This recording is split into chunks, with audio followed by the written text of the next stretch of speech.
नमस्कार। मेरे इस YouTube चैनल में आपका सभी का मैं स्वागत करता हूं। आपने मेरा चैनल सब्सक्राइब किया होगा, यदि नहीं किया होगा तो जरूर करें और उसमें भी सब्सक्राइब करके ऑल क्लिक कीजिए, यानी मेरे सभी वीडियो आप तक पहुंच सकते हैं। आज के इस वीडियो में हम वास्तु शांति के बारे में जानकारी ले रहे हैं। ऐसा है कि बहुत सारे जीव इस जगत में है। हर जीव के लिए उसका रहना और रहने के लिए एक घर होना उचित होता है और आवश्यक भी होता है। हम तो सभी मानव हैं, इसलिए हम तो घर निर्माण करते हैं और घर निर्माण करने से पहले भी हम भूमि पूजन करके फिर घर का निर्माण करते हैं, घर की निर्मित करते हैं। और जब हमारा घर पूरा रहने के लिए तैयार हो जाता है तब हम घर की वास्तु शांति करवाते हैं। ये वास्तु शांति हम करते हैं, लेकिन क्यों करते हैं? इसके पीछे कोई कथा है क्या? किस लिए वास्तु शांति करनी चाहिए? तो ऐसे प्रश्न मन में आते हैं। तो एक बात यह है कि वास्तु के बारे में दो चार कथाएं प्रचलित है। उसमें से एक कथा ऐसी होती है कि भगवान आदि शंकर महादेव ये तो कैलाश के ऊपर रहते हैं और इनका कैलाश सभी पृथ्वी के ऊपर बहुत ही सुंदर भगवान शिव जी का घर है। लेकिन उसी घर के ओर बहुत सारे लोगों की नजर जा रही थी कि ऐसा घर हमें प्राप्त होना चाहिए, या तो शिव जी के पास हम छुड़ा लेंगे और हम उसमें रहेंगे। ऐसी कामनाएं करने वाले बहुत असुर भी लोग थे। बहुत लोगों की कामना ऐसी थी कि हमें ये घर प्राप्त हो जाए। तो एक बार भगवान शिव जी का ये कैलाश के ऊपर वाला घर जो है, रहने का मकान, एक अंधकासुर नामक राक्षस था। वैसे तो वो अंधा था, लेकिन उसको भी ऐसी मन में इच्छा आ गई कि हमें कैलाश चाहिए। तो इसीलिए वो कैलाश के तरफ गया और भगवान शिव जी को याचना करने लगा, मांगने लगा कि शिव जी, ये कैलाश नामक आपका जो घर है वो मुझे दे दो, मुझे वो बहुत पसंद है, मैं इसके ऊपर रहूंगा। तो भगवान शिव जी तो भोलेनाथ है, वो बोले कि अंधकासुर, मैं तो मेरा मकान तुझे दे दूंगा, लेकिन मेरी एक शर्त है। शर्त यही है कि मेरे साथ तुझको युद्ध करना पड़ेगा। हम युद्ध करेंगे, यदि युद्ध में मैं पराजित हो जाऊंगा तो ये घर तुम्हारा होगा, लेकिन यदि मैं जीत जाऊंगा, तुम्हारी पराजय हो जाएगी, तो कोई घर मांगने का सवाल ही नहीं पैदा होता। तो इसीलिए अंधकासुर उसके लिए भी तैयार हो गया। और अंधकासुर अंधा था, वो तो शस्त्र चला नहीं सकता था। इसीलिए अंधकासुर के साथ भगवान शिव जी ने मुष्टि युद्ध किया। और मुष्टि युद्ध करने के बाद बहुत सारी देर तक वो युद्ध चलता रहा। और युद्ध करते समय भगवान शिव जी के शरीर से पसीना जमीन के ऊपर गिरने लगा। बाद में युद्ध समाप्त हो गया। अंधकासुर बेचारा युद्ध में मारा गया और शिवजी अंधकासुर का उद्धार होने के बाद वो जाके अपने कैलाश के ऊपर बैठ गए। लेकिन बीच में जो पसीना जमीन के ऊपर गिरता गिरता गया, उस पसीने से एक पृथ्वी के ऊपर एक बालक का जन्म हो गया। और वो बालक शुरू में छोटा सा था, लेकिन थोड़ी ही देर में उसको बड़ा शरीर प्राप्त हो गया। और वो बड़ा शरीर प्राप्त होने के बाद वो इधर उधर देखने लगा, तो उसको शिवजी दिख गए। तो शिवजी के पास वो बालक चला गया और शिवजी को प्रणाम किया। भगवान, मुझे भूख लगी है, मुझे प्यास लगी है, मेरा कुछ खाने का इंतजाम करो, मेरा कुछ पीने का इंतजाम करो। तो शिवजी बोले, यहाँ तो लोग आते हैं तो ध्यान में बैठने के लिए आते हैं, साधना करने के लिए मेरे पास आते हैं, मैं तुझको कहाँ से खाना दूंगा और तेरा नाम क्या है, तू कहाँ से आया है, ऐसा पूछने लगे। तो वो बालक बोला, मैं आपसे ही हूँ और आपसे ही मेरा जन्म हुआ है और अभी अभी जन्म हुआ है। तो भगवान शिव जी बोले, अरे तेरा नाम तो रखना पड़ेगा ना, तुझे किस नाम से जानेंगे लोग। तो वो बोला, बालक बोला कि आप ही मुझे नाम दे दो। तो भगवान शिव जी ने उस बालक को यानी बड़े पुरुष को नाम दिया। तब तक तो वो बड़ा पुरुष हो गया था। उसको नाम दिया, आज से तुमको वास्तु पुरुष इस नाम से सभी लोग जानेंगे, या तो वास्तोष्पति नामक नाम आप धारण करेंगे और वास्तोष्पति नाम से आप सभी जगह पे प्रसिद्ध हो जाओगे। सभी लोग आप वास्तोष्पति नाम से जानेंगे। तो वास्तोष्पति नाम मिलने के बाद वो पुरुष पूछता है कि आपने मुझे नाम तो दिया, लेकिन मैं रहूंगा कहाँ? इस पृथ्वी के ऊपर मेरे लिए जगह कहाँ है रहने के लिए? तो शिवजी बोले, जाओ जहाँ मानव लोग ज्यादा रहते हैं, मानवों की बस्ती वहां है, वहां जाके तू रह सकता है। लेकिन यदि तुझे मकान नहीं होगा तो जमीन के नीचे जाके रहना पसंद करो और जमीन के नीचे रह जाओ। शिवजी की आज्ञा से वो वास्तोष्पति वहां से निकल गया, मानवों के बस्ती में आया और जमीन के नीचे रहने लगा। तो जमीन के नीचे रहने लगा तो क्या हो गया कि मानव लोग बहुत सारा पुण्य करते हैं, मकान बांधते हैं। तो उसके लिए मकान के लिए नींव होती है। तो नींव की खुदाई के समय वास्तोष्पति तो नीचे जमीन के नीचे रहता था, उसको कुछ तकलीफ होने लगी। तो वास्तोष्पति लोगों को तकलीफ देने लगा। जो जो मानव पुण्य करेगा वो पुण्य वो भक्षण करने लगा। तो किसी के पास भी पुण्य नहीं रह गया और किसी को मकान भी बांधना नहीं आता था, इसलिए वो मकान बांधते समय ही वो गिर जाता था क्योंकि नीचे वास्तोष्पति था। तो ऐसी तकलीफ से सभी मानव त्रस्त हो गए और सभी मानव शिवजी के पास गए और शिवजी को पूछा कि भगवान, ये आपने वास्तोष्पति हमारे यहाँ भेज दिया है, उसी के वजह से हम यहाँ रह नहीं पा रहे, तो कुछ ऐसा करे कि वास्तोष्पति हमें रहने की आज्ञा दे दे या रहने की जगह दे दे। तो वास्तोष्पति को भी बुलाया शिवजी ने।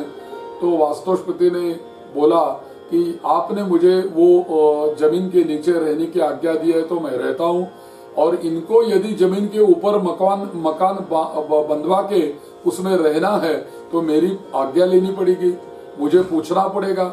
तो शिवजी ने बोला कि ठीक है, जब वो मकान पूरा तैयार हो जाएगा, मकान का वो जब मकान तैयार होगा, रहने के लिए वो तैयार हो जाएगा, तब वो तुम्हारी परमिशन लेने के वास्ते वो वास्तु शांति करेंगे और वास्तु शांति करने के बाद वो उस घर में रह सकते हैं। तो ऐसी एक कथा आती है कि इसी कथा से ऐसा शुरू हो गया कि अंधकासुर के बाद वास्तुस्पति का जन्म हो गया। वास्तुस्पति की परमिशन लेने के लिए, उसकी आज्ञा के अनुमति लेने के लिए तो लोग वास्तु शांति करने लगे। तो ऐसा हो गया, ऐसी शुरुआत हो गई। एक कथा ऐसी भी आती है कि ये वास्तुस्पति वो बहुत उन्मत्त हो गया था, उद्दाम हो गया था और सभी देवों को और मानवों को वो पीड़ा करने लगा था।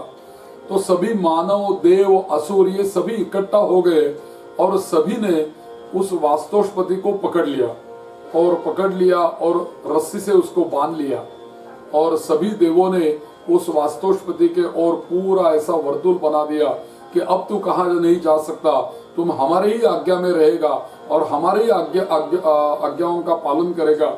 ऐसे सभी देव और मानव उनको कहने लगे। लेकिन उसी वक्त जो ब्रह्मा जी थे, वो ब्रह्मा जी ने वो वास्तुस्पति की गर्दन पकड़ी थी। तो वास्तुस्पति ब्रह्मा जी को बोला, ब्रह्मा जी, मैं तो आपका दास हूँ, मैं आपके पूरे दास्यत्व का स्वीकार करता हूँ, मैं आपका दास रहूंगा, लेकिन मेरी यही प्रार्थना है कि मेरी खाने का कोई इंतजाम करो, पीने का कोई इंतजाम करो, तो मैं आपके दास्यत्व में रह सकता हूँ। तो ब्रह्मा जी बोले कि जो कोई नया घर निर्माण करेगा वो आपकी पहली वास्तु शांति करेगा और वास्तु शांति के बाद वो उसमें रहने लगेगा। तो जब वो वास्तु शांति करेगा तो आपको उस वास्तु शांति में खाना पीना सभी कुछ मिलेगा, भोग मिलेगा। और घर में रहते हुए भी हमेशा दही और चावल यानी कर्ड राइस, दही भात का नैवेद्य आपको देते रहेंगे लोग, और उसी से तू संतुष्ट रहना और सभी को आशीर्वाद देते रहना।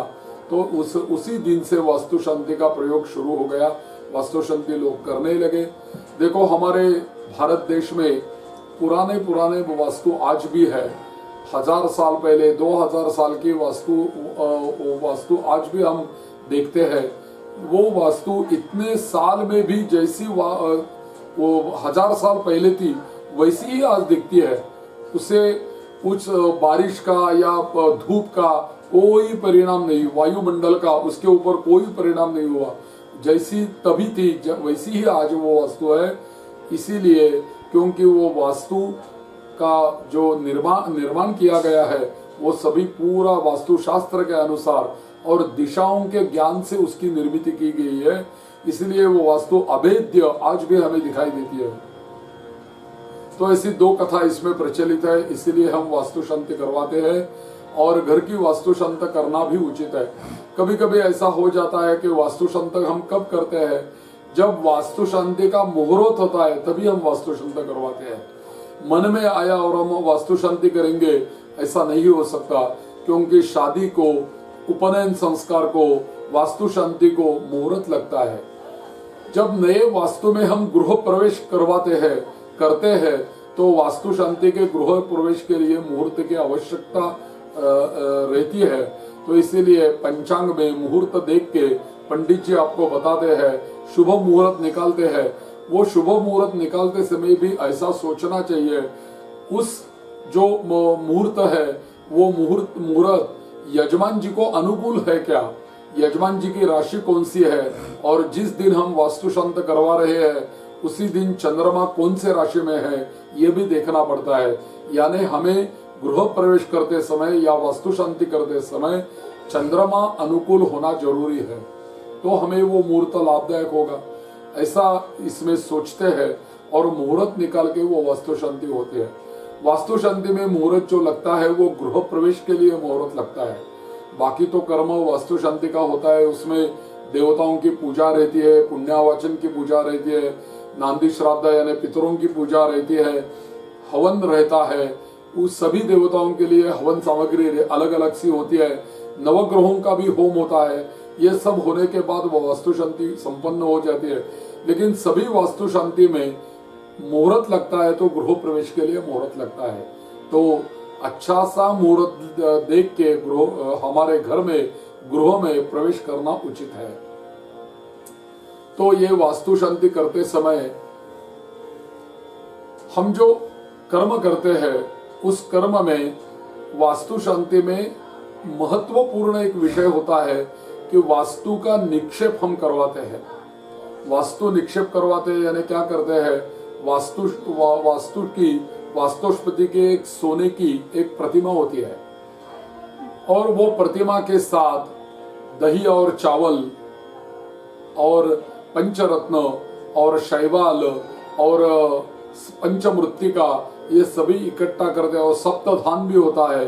उसी के साथ वो वास्तु शांति की प्रतिमा हमारे घर में जो दिशाएं हैं वो सभी दिशाओं में आग्नेय दिशा में वास्तु का निक्षेप हम करते हैं। निक्षेप यानी हमारी जो फ्लोरिंग की लेवल है उसके नीचे हम वास्तुस्पति को रखते हैं। लेकिन वो रखते समय भी ऐसा विचार शास्त्रों में आता है कि वास्तुस्पति का निक्षेप करते समय मिट्टी की डब्बी होनी चाहिए, मिट्टी का पात्र होना चाहिए और मिट्टी के पात्र में भी वास्तु निक्षेप हो सकता है। प्लास्टिक के डब्बे में या धातु के डब्बे में वास्तु का निक्षेप नहीं कहा, वो मिट्टी के बर्तन में ही वास्तु का निक्षेप कहा है और आग्नेय दिशा में ही वास्तु का निक्षेप होना उचित है क्योंकि वही उसकी दिशा है। हमारे वास्तुशास्त्र के अनुसार हम देखेंगे तो ऐसा होता है कि आग्नेय दिशा में हमारा किचन होता है, ईशान्य दिशा में हमारा देवघर यानी देवों का स्थान होता है, तो वास्तुस्पति जो होता है उसको सभी समय पे हमेशा भूख लगती रहती है या तो प्यास लगती रहती है, तो उसको किचन में बनाए हुए सभी पदार्थों का खाली सुगंध आता रहता है और उसी सुगंध से उसे तृप्ति मिलती रहती है। और वास्तुस्पति आग्नेय दिशा में इसीलिए उसका निक्षेप किया जाता है। वास्तुस्पति का निक्षेप करने के बाद वास्तुस्पति वहां तो हमारे घर में रहता है, लेकिन हमारे घर में यदि 4 मेंबर हो तो ये 5वां मेंबर है, यदि हमारे घर में 5 मेंबर हो तो ये 6वां मेंबर है, यानी हमारा वो फैमिली मेंबर जैसा है। देखो एक बात ऐसी है कि वास्तुस्पति घर में रह के हमेशा एक शब्द बोलता चलता है, वो हमेशा बोलता है तथास्तु तथास्तु तथास्तु, ऐसा बोलता रहता है। या तो घर में हम झगड़ा करेंगे तभी तथास्तु होता है, या घर में हम अच्छा बोलेंगे तभी तथास्तु बोलता है, यदि घर में हम बुरा बोलेंगे तभी तथास्तु बोलता है। जो कुछ हम पिएंगे खाएंगे उसके लिए भी उसको वो हमेशा तथास्तु तथास्तु तथास्तु बोलता है। तो इसीलिए वास्तु शांति के बाद हमारे घर का वातावरण कैसा रहना चाहिए, घर में क्या खाना चाहिए, क्या पीना चाहिए, क्या कैसे रहना चाहिए, क्या बोलना चाहिए, इसके बारे में हमें सोचना उचित होता है। यदि वास्तु शांति के बाद हम घर में झगड़ा करते रहे, कुछ अपशब्द बोलते रहे, तो वास्तुस्पति उसको तथास्तु तथास्तु बोलते ही रहेगा और उसी की वृद्धि हो जाती है। तो इसीलिए हमेशा वास्तुस्पति के ओर ध्यान होना चाहिए। यदि हम किसी महत्वपूर्ण काम के लिए बाहर जा रहे हैं तो हम बाहर जाते समय भगवान को प्रणाम करते हैं, मेरी यात्रा सुखकर हो जाए आपकी कृपा से, मैं यात्रा सफल संपूर्ण करके और मेरा काम करके मैं वापस आऊंगा, ऐसा बोल के भगवान को जाते हैं।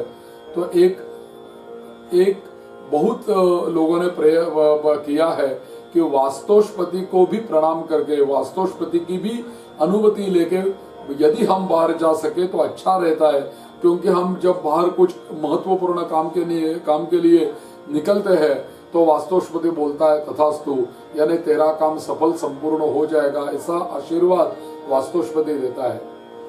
देखो हम जब सभी लोग घर को लॉक करके हम कभी टूर को निकल जाते हैं, सभी कुटुंब के सभी सभासद बाहर जाते हैं और घर में ताला रहता है, घर को ताला लगा के हम जाते हैं, तो उसी समय घर की रक्षा कौन करता है? तो उसी समय घर की रक्षा वास्तुस्पति करता है, क्योंकि वास्तुस्पति की प्रतिमा यदि हम देखेंगे तो उसको 2 हाथ है और एक हाथ में दंड है उसके और एक हाथ में एक कमंडलू है। तो कमंडलू में अन्न और जल रहता है और दंड से वो सुरक्षा देता है। हमारे हर बिल्डिंग में, हमारे हर वास्तु में या एरिया में कोई सिक्योरिटी गार्ड होता है और वो हमेशा हम सिक्योरिटी है ऐसा बोलते हैं, और वो हमारे बिल्डिंग की, घर की या वो पूरे एरिया की वो रक्षा करता रहता है। वैसे ही हमारा जो फ्लैट है, हमारी जो वास्तु है, उस वास्तु की कौन रक्षा करेगा? तो वास्तुस्पति दंड लेके आपके घर की रक्षा करने वाला है, इसीलिए उसके हाथ में दंड दिया है। और यदि वास्तु शांति होगी तो वास्तु शांति के बाद आपके घर में कोई चावल या अनाज, कोई जल, उसकी कोई कमतरता नहीं होगी, क्योंकि वो वास्तुस्पति आपके घर में लेके आता है। उसके कमंडलू में अन्न और जल होता है, तो वो आपको भी अन्न के और जल की कमतरता नहीं होगी, या तो आपके यहाँ जो मेहमान आएंगे उनके लिए भी एक असीम तृप्तता बनी रहेगी। कभी कभी ऐसा लगता है कि कुछ घर में हम जाते हैं आते हैं, तो यदि घर की वास्तु शांति हुई होगी तो हमें उस घर में अच्छा लगता है, लेकिन कुछ घर ऐसे होते हैं कि वहाँ जाने से ही मन वहाँ लगता नहीं, ये जाने से ही कुछ हलचल शुरू हो जाती है कि हम निकले, आगे जाए, ऐसा यहाँ से कभी हम निकलते हैं ऐसा मन में आता है। क्यों? क्योंकि वहाँ वास्तुस्पति अच्छा नहीं है, वास्तु अनुकूल नहीं है, इसीलिए वो ऐसा लगता है। तो वास्तुस्पति यदि हमें अनुकूल होगा तो वास्तुस्पति की प्रसन्न होना चाहिए, और वास्तुस्पति को प्रसन्न करने के लिए हम वास्तु शांति हम घर की करते हैं। हम वास्तुस्पति के साथ पका हुआ चावल रखते हैं, यानी भात यानी अन्न रखते हैं उसके साथ, क्योंकि हमें तृप्ति जो मिलती है ना वो अन्न से ही तृप्ति मिलती है, और संस्कृत में अन्न बोलते हैं चावल को। तो इसीलिए वास्तुस्पति के साथ हम पका हुआ राइस यानी चावल उसके साथ वो निक्षेप करवाते हैं, क्योंकि हमें अन्न से तृप्ति होनी चाहिए। और दूसरी बात यह है कि पंचरत्न रखते हैं और शैवाल रखते हैं, मूर्तिका उसके साथ होती है। तो पंचरत्न किस लिए रखते हैं? क्योंकि पंचरत्न यानी हमारे घर में सभी प्रकार के ऐश्वर्य चाहिए, वो ऐश्वर्यों का प्रतीक होता है पंचरत्न। उसमें एक मूंगा होता है, उसमें एक नीलमणि होता है, उसमें एक पाचू होता है, उसमें एक मोतिया होती है, और ये सुवर्ण होता है। ये सभी पंचरत्नों का निक्षेप हम उसके साथ करते हैं, ताकि मोतिया जो होती है वो हमारे मन को अच्छे करती है, क्योंकि मोती तो चंद्रमा का है और चंद्र मन का कारकत्व उसके पास है। तो हमारी मानसिक अवस्था हमारे घर में अच्छी रहे, इसलिए चंद्रमा का रत्न यानी मोती हम उसमें डालते हैं। मंगल का होता है मूंग यानी पोड़ उसको बोलते हैं मराठी में, वो हम वहां रखते हैं, क्योंकि मंगल कौन है? मंगल तो सेनानी है, सेनापति है। तो मंगल हमारे शत्रुओं का निर्दालन करने में समर्थ होता है, तो इसीलिए हमें मंगल का भी रत्न उसमें रखते हैं, मूंगा इसीलिए रखते हैं। और दूसरा एक बात भाग ऐसा है उसमें कि हमारे पूरे शरीर में जो खून है उसके ऊपर प्रभाव मंगल का ही होता है। तो हमारे खून भी अच्छा रहे सभी का,